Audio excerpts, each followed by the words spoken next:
Oh, no. Another Tron. Yes! I know. Well, you may seem to remember a certain song that took your heart and soul and most of your brain space this summer. Wow. I am Teresa. Welcome to our weekend show of Cocoon Cast, where we deep dive into movies and discuss all things cinema. Hi, I'm Rebecca. Today we'll be discussing the new movie, Perfect Days. Rebecca, we have some sci-fi news out there? We're back on the grid with a new Tron movie. Wow. Let's get started. Hiroyuma has a very dedicated routine that not much gets in the way of, except for his co-worker Takashi's unpredictable escapades. But when his niece Nico unexpectedly shows up at his apartment, Hiroyuma starts to wonder if his perfect days are just shadows of what he's missing in his largely insular experience. Rebecca, we wanted to see this movie, even though we've seen, a few trailers on it so far? The same trailer about 3 times. Sounds about right. That's true. I think there is one trailer, but you were excited. I was really interested to see this movie, not only because it's Wim Wenders, who is a very accomplished figure in German New Wave cinema. Correct. But also, this movie took home arguably 2 of the best prizes you could hope to win at Cannes. Number 1, you have the best actor performance. Correct. That's usually a very tight-knit race. Yes. Then you have the economical prize, which is the big deal. And that's more, not the humanitarian one, but my understanding is it's more about the positivity, right? The people, the events, which this movie felt very positive. I could see why it won. It's very much quality of cinema benefit for all. Oh, that's a good way to put it. Oh, I like that. It is also the Japanese entry, my understanding, for the Academy Awards this year. That's correct. This is Japan's international placement for the Oscars. You were telling me, Rebecca, that this is the first time that a Japanese film was up for an Academy Award for Best International Film, but the director is German. Yes, this is the first film that Japan has submitted for the Oscars for Best International Film, but the director themselves are not Japanese. Which is fascinating. I enjoyed this movie, though. It had a lot to like. I did like this movie a lot because, as you mentioned, there's a lot to like, and it makes it easy to like it. It's very effortless, and I think that sometimes this very smooth flow in a movie like this has the potential to either put you to sleep. Yes, that's true. Or you're going to immediately become cynical and kind of waiting for the other shoe to drop, which is what I was doing a few times when certain plot development showed up. Was that through the whole movie, or was that only parts of it? At some point, did you just sort of suspend it and say, no, this is going to be positive throughout? About halfway through the movie, I gave up the negativity, but it slowly creeped back in when his niece showed up after they had that conversation about their pre-existing family dynamics. The part that I found interesting, and I know exactly what you're saying, because some movies that are a slower pace, it could be exhausting or mentally fatiguing, as you said. And there is that part, I understand that, where it's, maybe something big is going to happen, because they show his day repeat itself a few times before they even venture out into anything significant, really, other than his routine. I think the other thing that does not help this movie is the marketing department specifically focuses on the subplot with his niece and ignores his co-worker's tale. Tokio Emoto did a really good job in playing the part of the co-worker that you love to get slightly annoyed by. He's also, for our cinema community who love their Netflix, he's in the show House of Ninjas I've been watching recently. Highly recommend. So you recognize him? Yeah, because it was really weird, because I'm like, I know that guy. He looks familiar. And then I was watching House of Ninjas the other night with some of my roommates. I'm like, that's the guy. And he's really good at these bit parts that have like these little slight comedic leanings. He was quirky. And you're right, though. There was a part of him that was likable, but there was also a part of him that was, talking about annoying, there was a part of him, you think about it, right? If you're somebody who likes your routine, peaceful, right? He cleans toilets for a living for Tokyo. And then here comes, this younger, and he's got his girlfriend, and he needs money, and he needs a ride. And it just felt, but it was comedic, but it was believable. It wasn't so ridiculous. It wasn't so over the top, which I Yeah. really appreciated. There's definitely a relatable quality. I'm sure everybody knows somebody, and it may not necessarily be in a work environment. It may just be in your personal life. Oh, I'm thinking, you're right. It may be in your family. Well, now that you brought it up. Yeah, exactly right. I agree, though. I liked the story. The acting was really great. We were talking about the awards that it's winning. I could see it winning more awards, right? It's the Academy Awards haven't happened yet. Could still happen. I also really liked Arisa Nakano as his niece, Nico. She was sweet, though, wasn't she? And the thing that struck me was kind of funny because you have uncles, and I've seen you with your uncles, and it is kind of that sweet element to it. She was a lot like him. You can definitely see there's a moment in the film where she talks about, I always felt more related to you than I did everyone else in the family. And you see that not only in just the things she says, but also how she picks up on his actions before he kind of lets her into his routine. And you see him smile and, as you said, right, get more expansive and open his heart up to her. There was just such I keep saying such a nice quality, but there was just such a peaceful place that he would go, and yet he was still inviting people in. It wasn't, my routine is so rigid that I don't have space for people. One of the things that you mentioned after our screening that really stuck with me was you talked about how this film is set in Tokyo, but in some ways it feels very personal. Yes. It doesn't feel like you're in this big metropolitan expanse. You feel very confined to a neighborhood, but you start to kind of create these relationships through the extension of the characters. Correct. And to me, that was interesting because you could see the skyline, you could see things, but it was very condensed. And it felt like, as we said, right, it felt very relational. It felt very comfortable. It didn't feel chaotic at all. And I was laughing because when our main character, right, when he's going to work, he's in his little car, we were laughing. It felt almost like, our situation, right, in, major freeways, going here, going through little tunnels and everything. It just sort of made me laugh. I'm like, boy, that could be just any one of us on any given day. One of the things I like about Vim is when there are emotional moments in the story, and we don't want to spoil anything, there's quite a few little micro reveals that add up to something pretty big. I like how he sits in the moment. He lets it breathe. He lets it linger. He lets the audience take their time with it. And that's something I know I've spotlighted on the show that I feel like a lot of directors just go, Yes. they rush the moment. They don't let the audience feel it. It's almost like a flashpoint that the audience later is like, oh, I should have probably remembered that. And that gets annoying after a while, I think, as a cinema would agree goer. with that. That's a great point. To avoid spoilers, we'll get cagey over here. But there is that part, as you said, there is a real, you can exhale in this movie. Even with the routine, even though it's so familiar, there is a part where you just kind of go, and ironically, it's a very beautiful movie. And I say ironically because, boy, I've never seen so many toilets or public toilets in Tokyo in my entire life.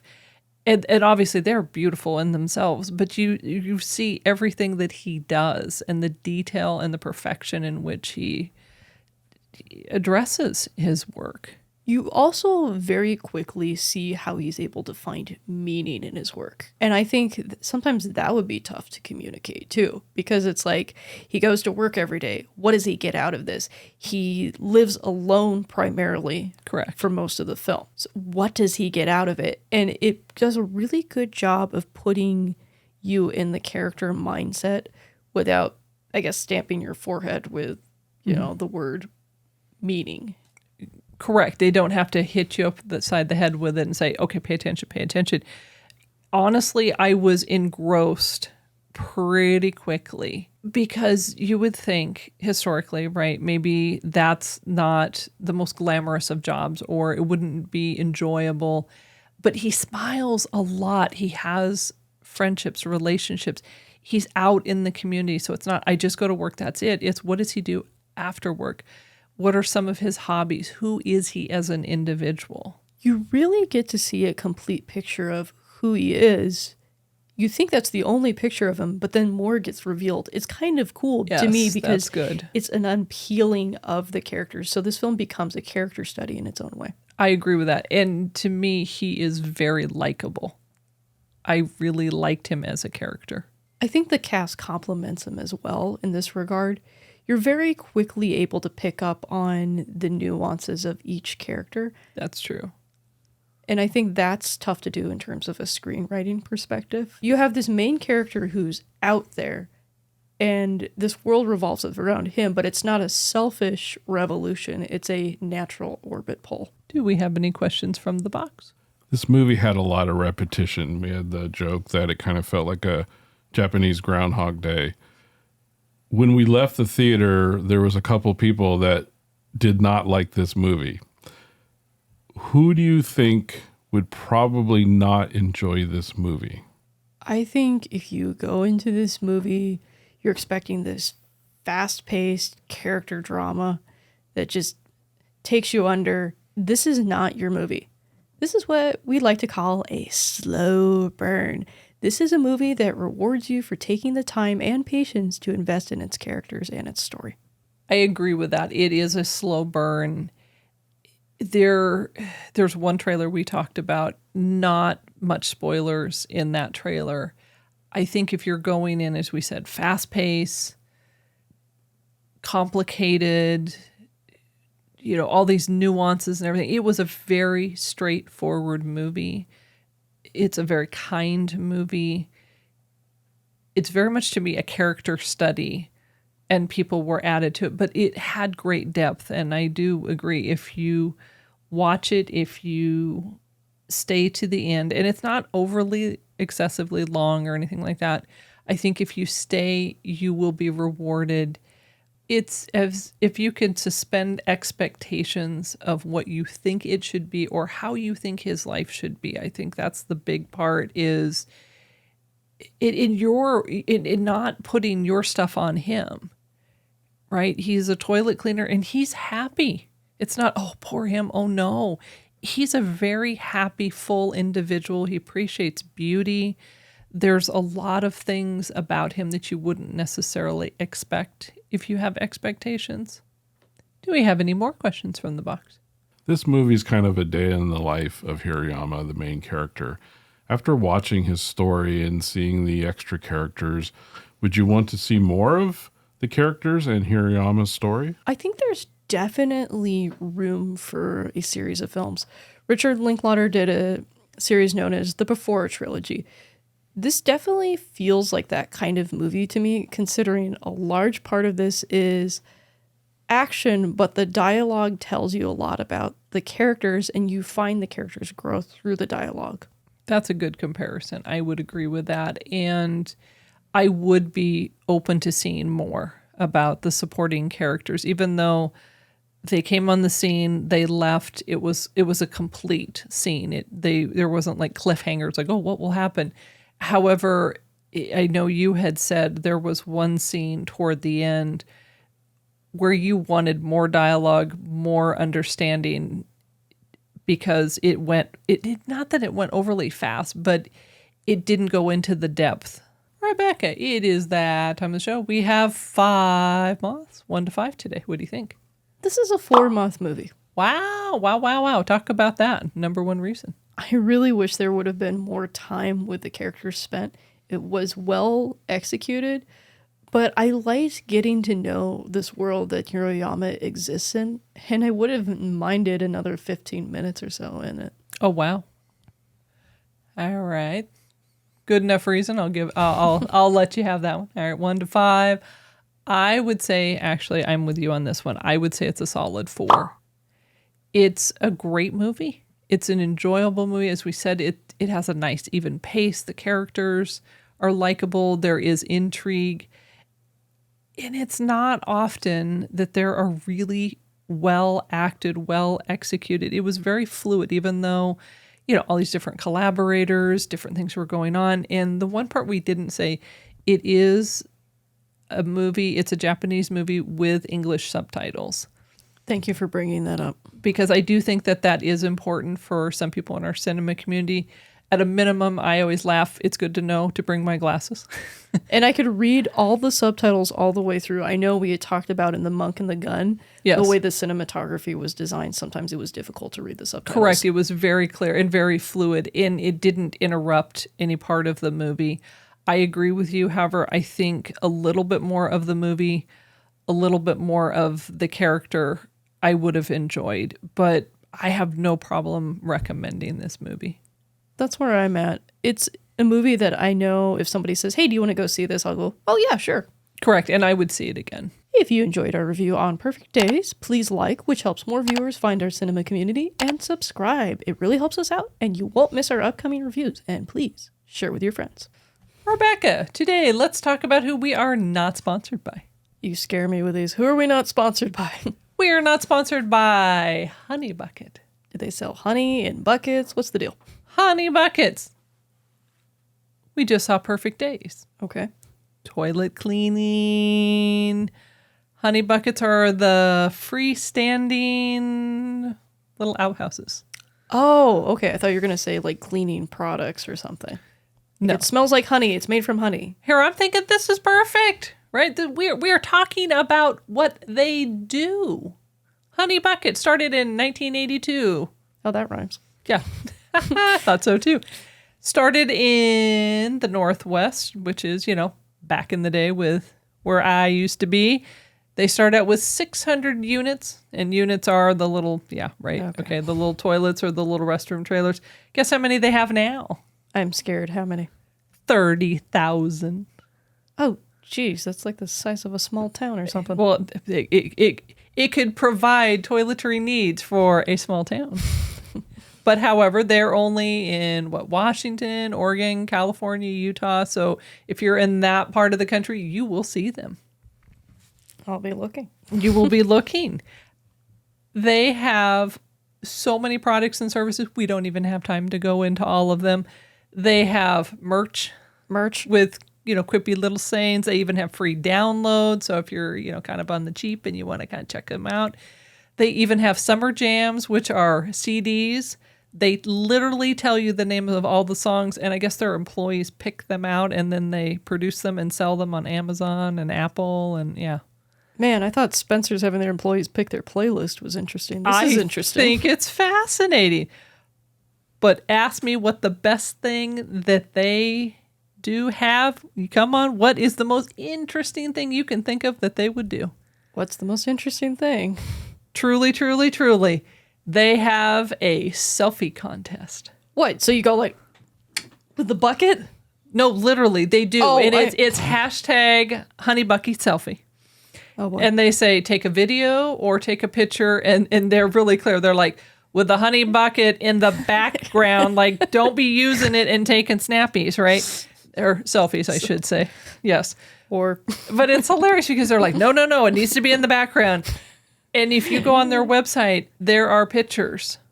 People actually do this. People do this. And here's the great thing.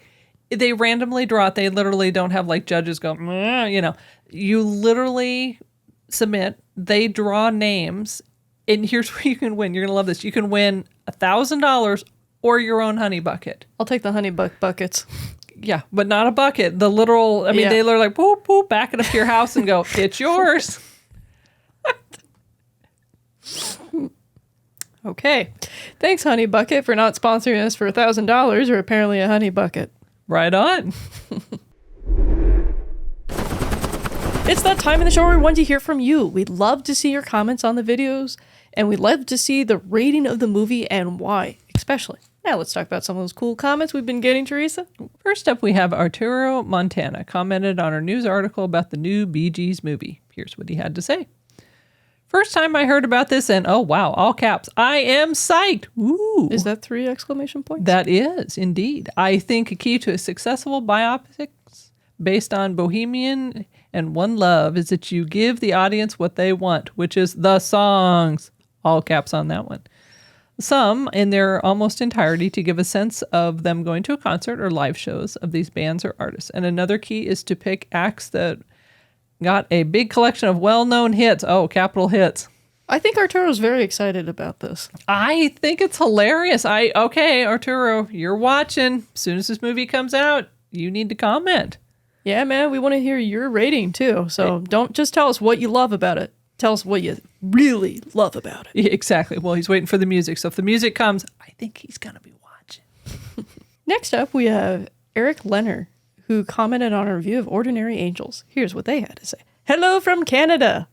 This film is a more realistic depiction of the goodness in the American heart and the human heart than the ugliness that Hollywood and TV forces on societies these days. No violence, vulgarity, and hatred for a change. That was in caps. Yeah. America deserves more of this. Yes, we do.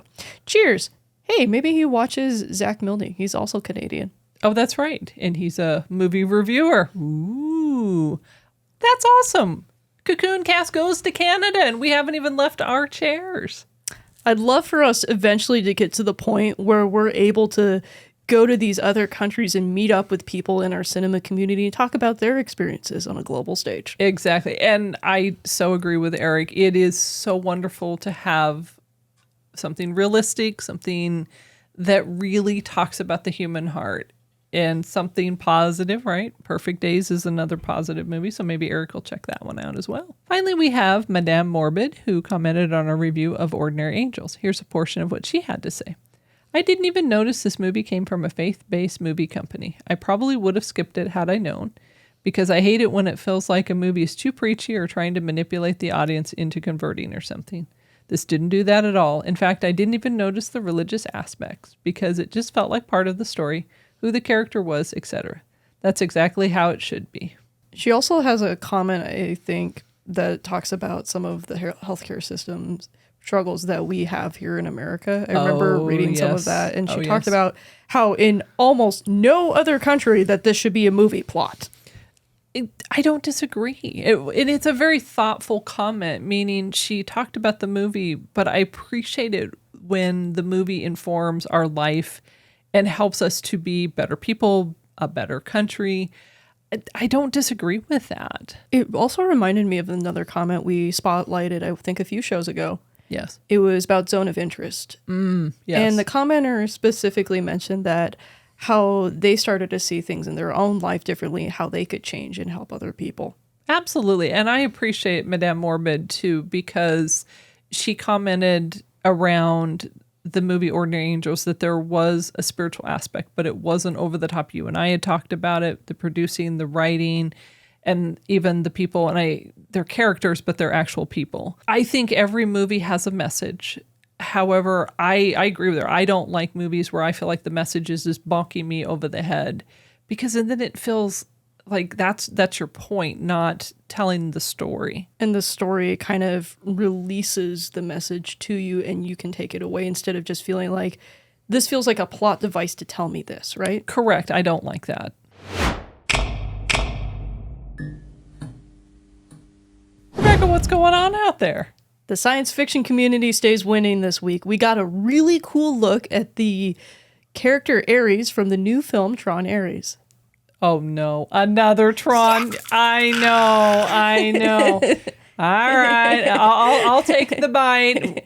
Who are you reading this from, and where's it coming from?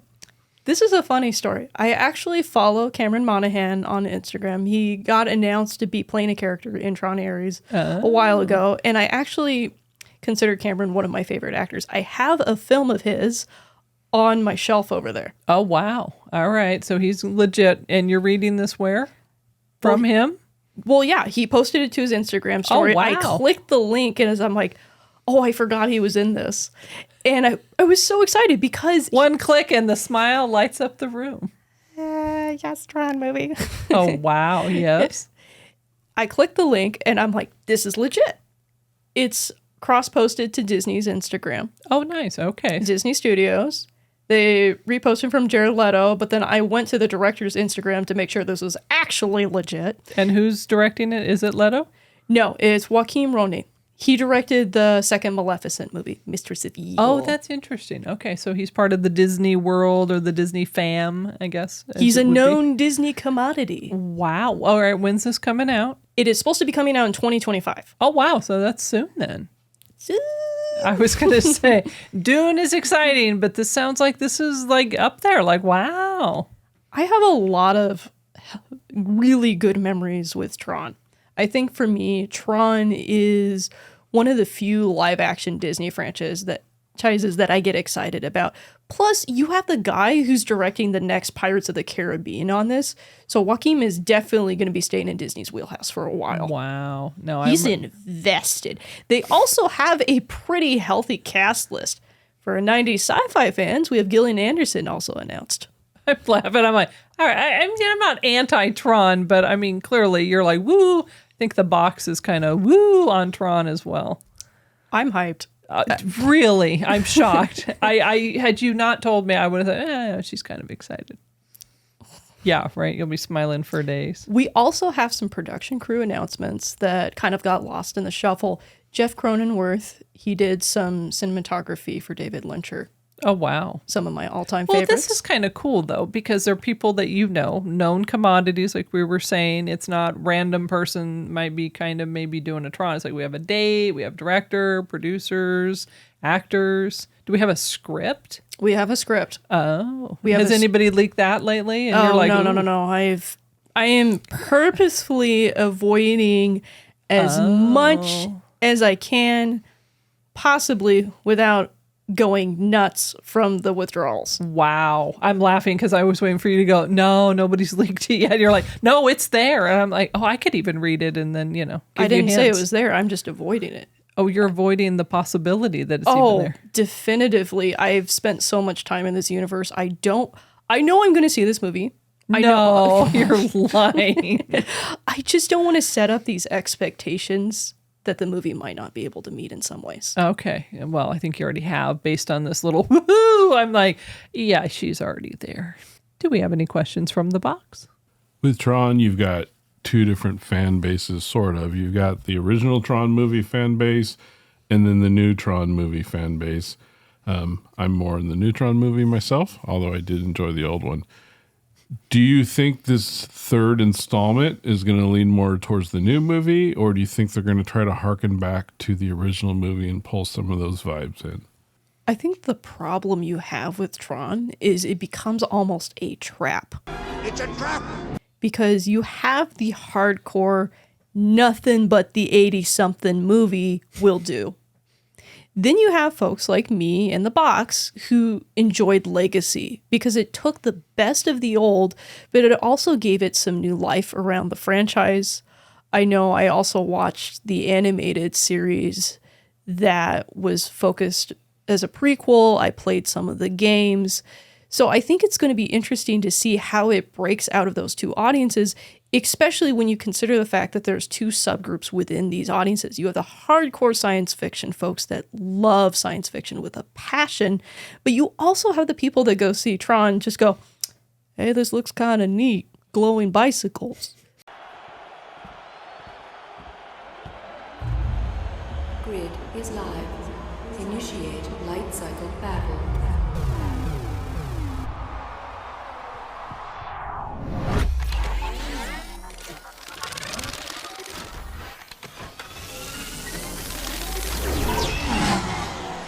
I'm severely minimizing it. But Of course. But you did kind of look my direction, I will say. I'm like, wait a minute, I thought I'd go that way. part of that was because I know that was one of the things that stuck for you about Legacy was the production design. It was good, and I do remember the 80s version, sure. And I'm not hardcore sci-fi, obviously. I'm laughing at I'm going, no, really, she's not. And that's okay, but I did enjoy the more recent one, and I didn't not enjoy the older one. Back in the day, it was something, and it's a good story. I think that's the other part. And if the production value is good, I'm happy to go see it. I'm you're just like bouncing off the walls. I'm like, no, I'll go see it. I'm interested to see it, and obviously we'll need to review it. I'm really excited because I hope that this kind of takes some of the darkness we found in the series Tron Uprising, and I wanted to translate it more into the cinematic side of things. We kind of saw what became after Uprising with Legacy, so I hope that this takes this experience and gives it more life than we're going to throw a frisbee at a guy and he's going to disintegrate into a bunch of pixels.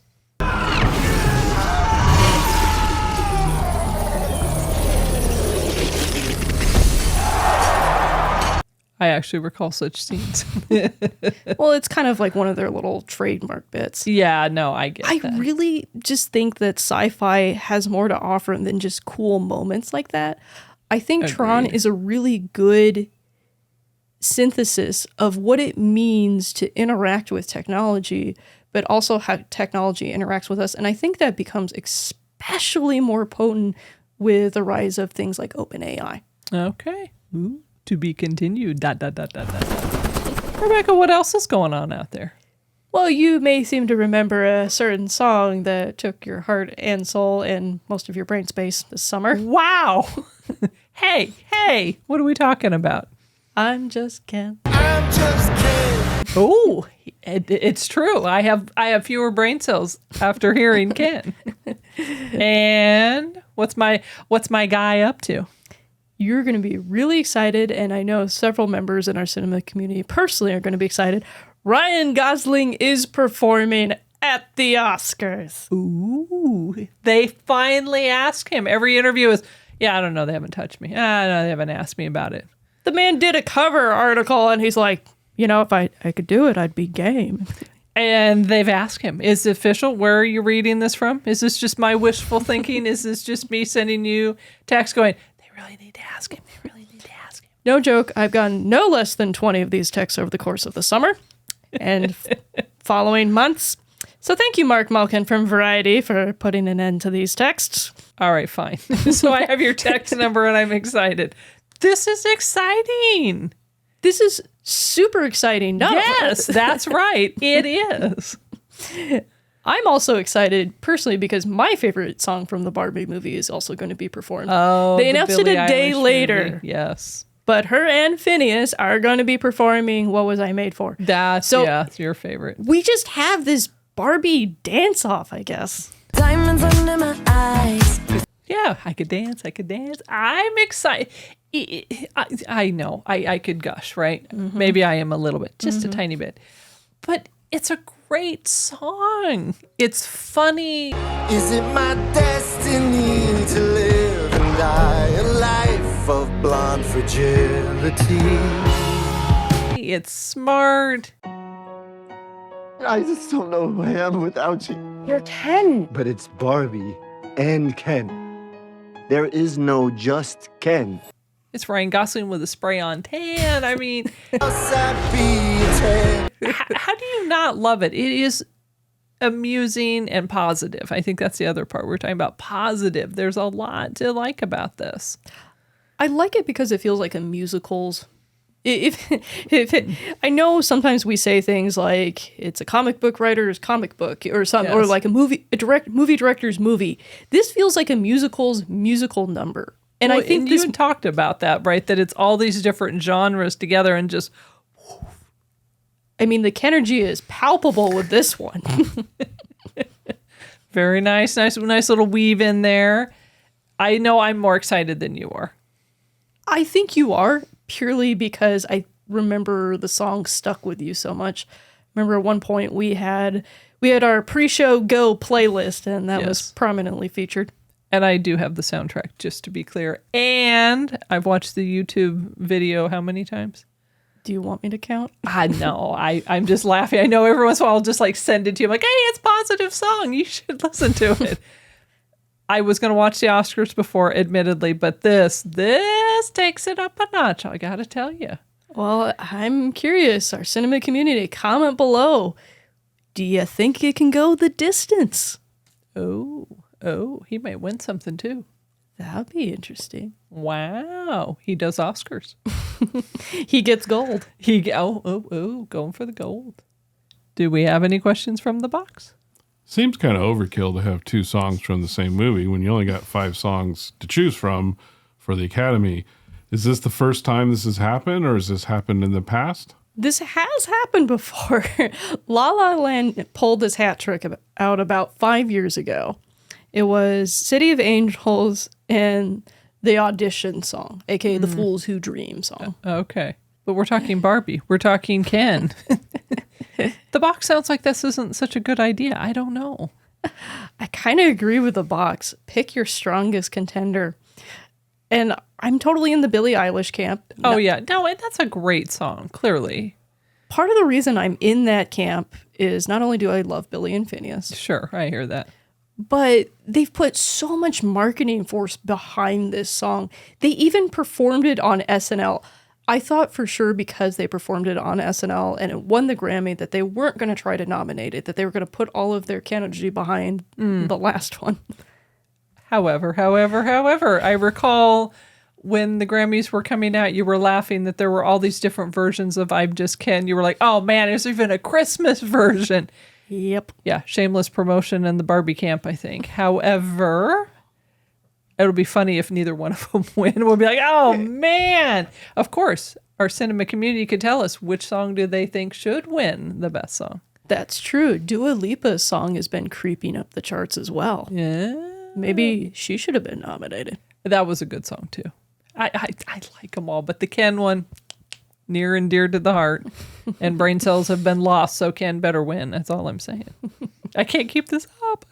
Thanks for joining us this week. We're always excited to create experiences to bring our cinema community together. Next week, we're excited to be reviewing One Life. And on our Movies and More weekly show, the new movie, Cabrini. Please remember to like, subscribe, and to share our channel. If you enjoyed this show, you might check out last week where we reviewed Ordinary Angels. And on our Movies and More weekly show, we reviewed Kiss the Future. Remember, cinema community movies are better together. Thanks for watching. See you in the next review.